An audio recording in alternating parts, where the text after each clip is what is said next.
1875 was a good year for Czech composer Antonín Dvořák, then in his mid-30s, enjoying a life with his wife and infant son, living more comfortably than ever before thanks to the advocacy of Johannes Brahms and a generous monetary award from the Austrian government. Newfound recognition and appreciation across the European continent fed his creative energy and in that year provoked a remarkable outpouring that included his Fifth Symphony, his Second String Quartet, his First Piano Trio and Piano Quartet, the opera Vanda, and this gracious E major Serenade for string orchestra. I came to this project directly from my treatment of Edvard Grieg's Holberg Suite, which I posted a couple of weeks ago, and I'm struck by certain parallels between the two compositions. The Grieg Suite was written a decade after the Dvořák Serenade and could be said to foreshadow a significant neoclassical movement in music early in the following century. The Dvořák Serenade is also a look back, not to the Baroque tradition of the orchestral suite which the Grieg represents, but to the orchestral serenades so popular during the time of Haydn and Mozart. In fact, Mozart's serenades for strings, for winds, and for combinations thereof are the best examples of this kind of music from the 18th century. Music meant to accompany soirees, generally scored for winds if intended for outdoor use and for strings otherwise. The word serenade itself means night music, reflected in the title of Mozart's best-known such composition. Serenades were usually 5 movements long and were generally on the lighter side, although there are exceptions, notably Mozart's 4-movement C minor Serenade for winds, whose main is serious throughout. Incidentally, Eine kleine Nachtmusik, known to us as a 4-movement composition, originally consisted of 5, but the first of 2 minuets, meant to be played between movement 1 and what now serves as movement 2, has gone missing. The contrast between serenade and symphony is about as clearly drawn in examples by Mozart as in any other composer I could point you to, and if you're so inclined, it would be instructive to compare the serenades he wrote during his Vienna years with the symphonies he wrote during the same period. What I believe you'll find is that the symphonies are much larger, more challenging works, both for performers and for listeners, compositions written with lofty artistic aims. The serenades are more gracious in manner and much less demanding. The formal patterns tend to be more transparent, even obvious, and their music is easier to ignore, to treat as background music in the settings for which they were conceived. Dvořák's E major Serenade for string orchestra mostly answers to that description and, except for its final movement, could conceivably be relegated to the background, although I certainly would never counsel that any more than I would for Mozart's serenades. Most of the movements of this serenade are in some version of ABA form, beginning with movement 1. The key here is E major, and the mood is as sweet as could possibly be imagined. Against a gently throbbing current of 8th notes in the violas, the second violins and cellos exchange a shapely melody, really just a melodic turn around the median with a graceful little dactylic figure defining its arrivals. In the 5th bar, the basses add a plucked foundation, while the first violins take up the melody an octave higher and extend it wonderfully into the brighter region of B major. Just look at the counterpoint in this passage. Isn't it gorgeous? And it sounds every bit as beautiful as it looks. That little dactylic figure I pointed out earlier shoulders the task of bringing the music back home to E major for its second paragraph, where the basses join the cellos in their responses to the second violins, and the first violins offer a soaring counter melody. A crescendo sets in from measure 16, and the temperature rises steadily as the music finds its way again into B major and stays there this time, mounting with great intentionality to its climax and subsiding graciously therefrom through a long closing section that winds down on those dactylic figures, now glimmering with bright little mordants. The music comes to rest on its B major cadence, and a common tone bridge moves gently forward, opening out onto a poised, dance-like B section in G major. The harmonic plan of this section calls for attention, for what we encounter here is one of Dvořák's favorite harmonic devices, the placement side by side of two major keys, a major third apart. This is already on display with that little common tone bridge, the B that functions one way in B major and another way in G. Dvořák is not yet ready to let that go, for in the sixth bar of this theme, the music without preamble or justification simply slips into that alternative key, and the first paragraph finishes there. In the second measure of this page, you see that same common tone bridge again, this time treated differently but serving the same function, setting up the B section's second paragraph, again in G major, and this time managing to remain there.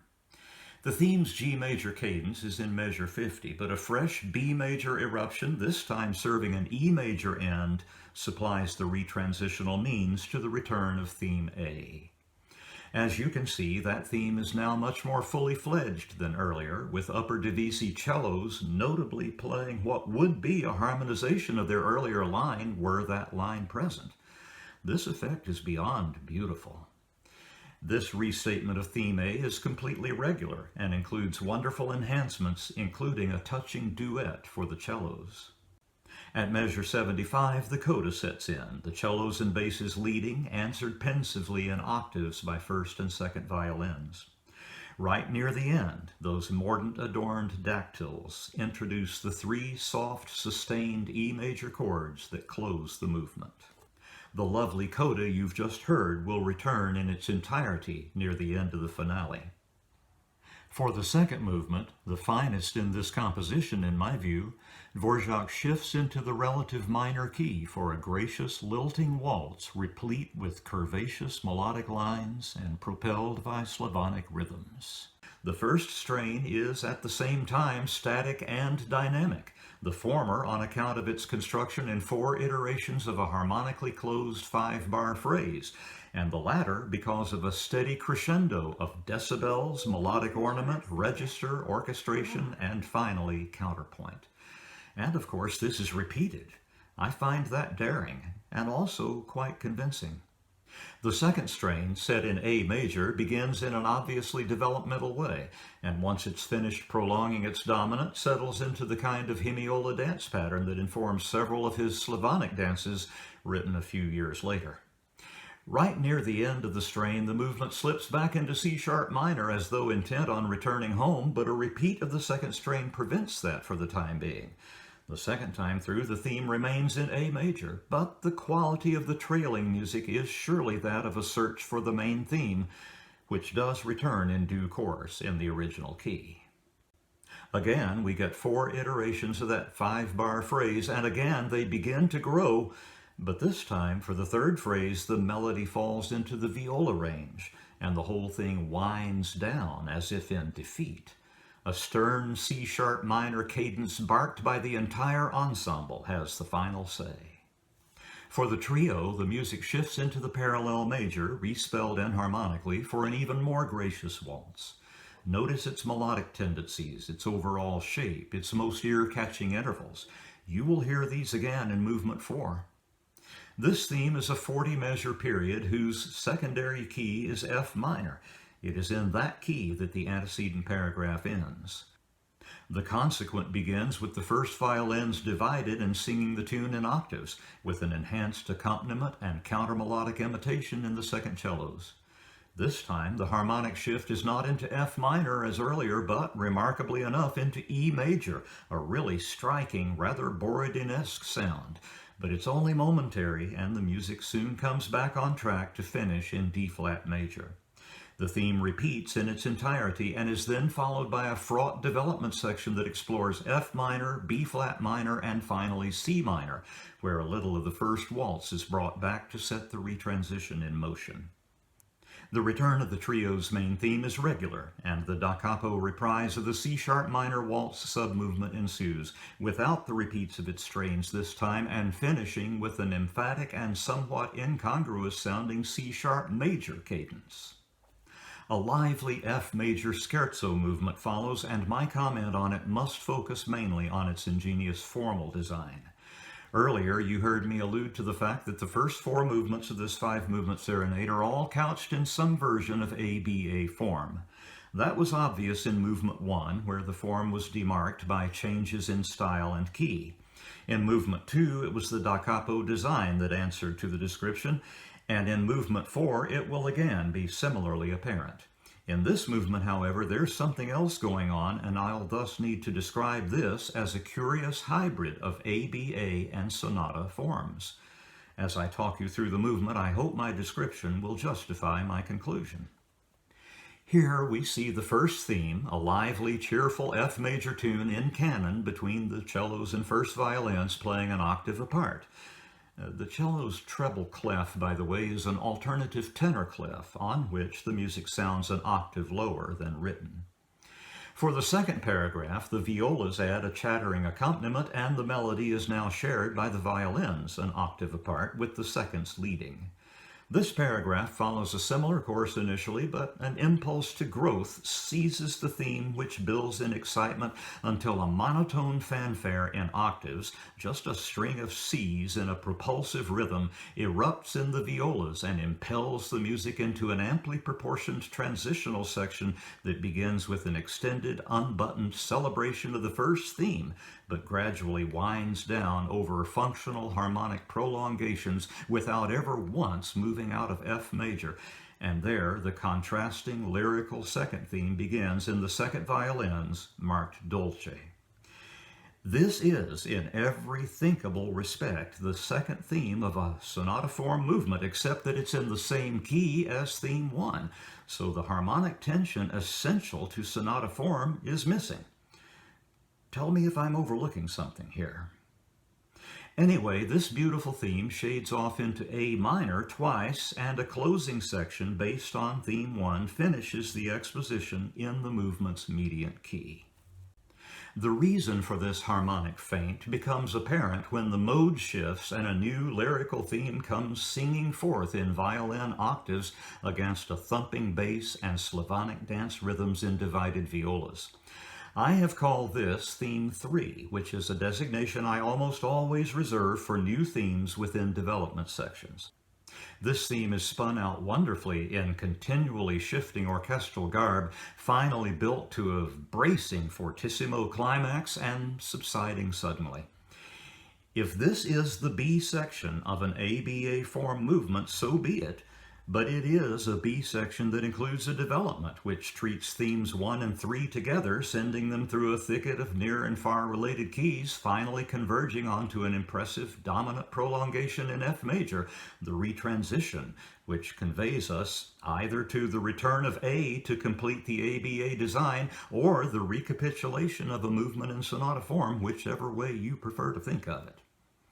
Both the first and second themes are reduced here, but are otherwise unchanged. At the point where the second theme breaks off before lapsing into A minor as earlier, a coda begins, with treble voices singing a harmonized version of theme 3, and the cellos playing a tripping but somewhat darkly tinted counter melody. The roles change at the tranquillo marking. The first theme's head motive little by little reasserts its priority even as the music winds down into slumber, only to be jolted awake by a short, quick, assertive F major coda ultima. In Movement 4, we hear Dvořák at his most poetic. This is also the movement in which the composer begins tying his movements together by means of cyclic returns of earlier material. The movement opens tenderly with the first violins chanting a sweet tune based on the second movement's trio, the violas accompanying with an A major scale divided between them and presented as a skein of rising parallel thirds. With the entrance of the second violins, this simple diatonic music yields to something much more sophisticated in its harmonic content and counterpoint, and the music shades off into darker regions. The second paragraph presents the same tune a third lower, now with a more agitated accompaniment, and this is broken off in turn by a more earnest, striving passage in which the trebles and basses leapfrog over each other's meandering lines in close imitation, culminating in the music's first climax. This essentially completes the main theme, which is rounded off by an extended closing led by the cellos and imitated by the first violins, ferried along by gentle syncopations and accompanying voices, and coming tenderly to rest on the tonic by the downbeat of measure 32. At this point, the modulatory impulse, mostly suppressed until now, takes the reins and drives the music into G major for the beginning of the movement's developmental quality B section. The syncopated motor is now sped up to the beat level, and the formerly unruffled music, now led by the violas with the first violins in tow, begins modulating freely while adopting a more anxious countenance. This excursion soon lands the music in C-sharp minor, a tritone distant from where the development began, and the lyrical posture is dropped in favor of a jagged, hackly presentation at a slightly faster tempo of the first movement's ubiquitous dactylic figures, still shaped by the modulatory imperative that sends the music through B minor to E major for a retransition whose sound is no doubt familiar. At the return of the primary key and the onset of the passage that will complete the movement, the cellos lead the first violins in a presentation of the main theme.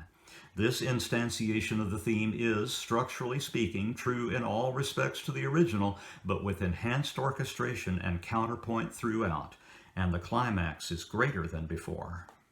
A simple coda led by the first violins with the cellos trailing completes the movement in A major, and all seems right with the world. After such placid music, the aggressive F-sharp minor opening of the finale comes as a rude shock. This is the most worked out movement of the Serenade, and Dvořák's highly personal use of sonata form calls for some comment, so that will be my focus in this description. The music that opens this movement is clearly introductory in quality, yet it is not a standalone introduction, such as we encounter in Haydn's symphonies, say, or in Dvořák's own Ninth Symphony. Instead, this introduction is integral to the exposition, as will be seen when the time comes for the recapitulation. Following the lead of so much music heard so far in this serenade, the introduction is presented imitatively, divided between higher and lower voices. The second attempt sends the music into apparent E major for a dominant prolongation that seems designed to restore the serenade's original key, missing since the end of movement 1. But this attempt is thwarted, and the movement proceeds with its true first theme, beginning in F-sharp minor with a panicked tune in octaves delivered by the first and second violins with an answer in the cellos. This is worked over briefly, driving the music into the by now familiar key of C-sharp minor where the first theme ends, supplanted by that introductory music now serving as transition. Here, I must draw your attention to the fact that the usual course of sonata form movements is for the themes, at least the first theme, to be reduced by some means during the recap. If you're looking for a good example of this, you could hardly do better than the opening movement of the Tchaikovsky Fourth Symphony. But here, we start instead with the reduction, for when the theme eventually returns, it will be doubled in length. Back to the moment at hand.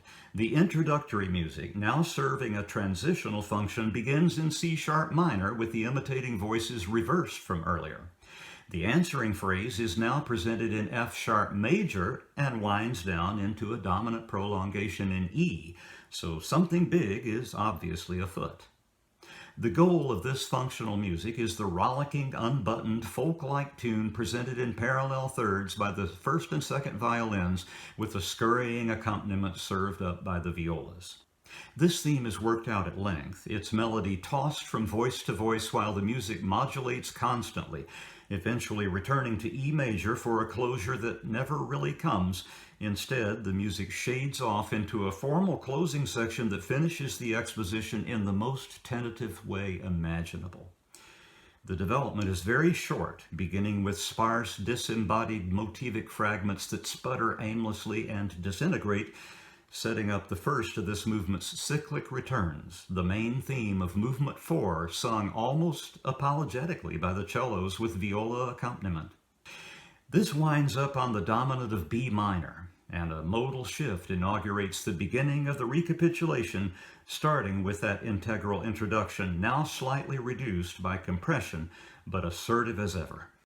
Again, if you're thinking in sonata form terms, this would be the logical way back into E major, the Serenade's primary key, but the time for that has not yet come. Instead, Dvořák brings back his main theme in F sharp minor as before, but this time the theme is doubled in length. Its doubling achieved by a sequence that sends the music into G sharp minor, where the development began earlier. Now it's time for the transition, but consider, we've already heard that introductory music 3 times, twice serving an actual introductory purpose and once inaugurating the transition. Put on your composer's hat and try to imagine what a mistake it would be to bring it back a 4th time, again serving as a transition.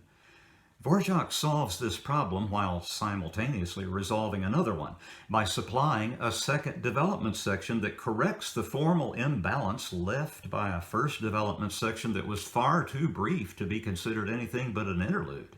If you'll recall what I said earlier about the differences between Mozart's serenades and his symphonies, with the same qualities applying here, I believe you'll understand my contention that this second development section is by far the most symphonic passage in Dvořák's E major Serenade. This development is a serious matter, rising to a peak of intimidating intensity at measure 252, where most of the orchestra delivers great hammer blows to a sinking fragment of theme 1 in the second violins. This all goes down in defeat, and out of the ashes arises the final paragraph of the earlier transition, which finally does its job and opens the way to the return of the second theme in E major. And here we have another of Dvořák's formal innovations, for this theme, so harmonically active during the exposition and ultimately unclosed, is here represented by 8 iterations of the theme's first 4 measures, all harmonically closed and each making an advance of some kind over its predecessor. I don't know of anything like this in all the music I'm acquainted with. If anyone can think of other examples, I'd love to know about them. Here again, the music yields to its closing section, this time winding down into the most memorable cyclic return of all, a sweet reminiscence of Movement 1, including its substantial coda. And to wrap it all up, Dvořák once again gives us that jagged, aggressive introductory music finally in the main key, and remaining there to furnish a rambunctious and celebratory coda to this movement and, in a larger sense, to Dvořák's E major Serenade. The recording is by the Norwegian Chamber Orchestra, led by Antonín Marwood. In the description below, I'll link you to the video of their performance.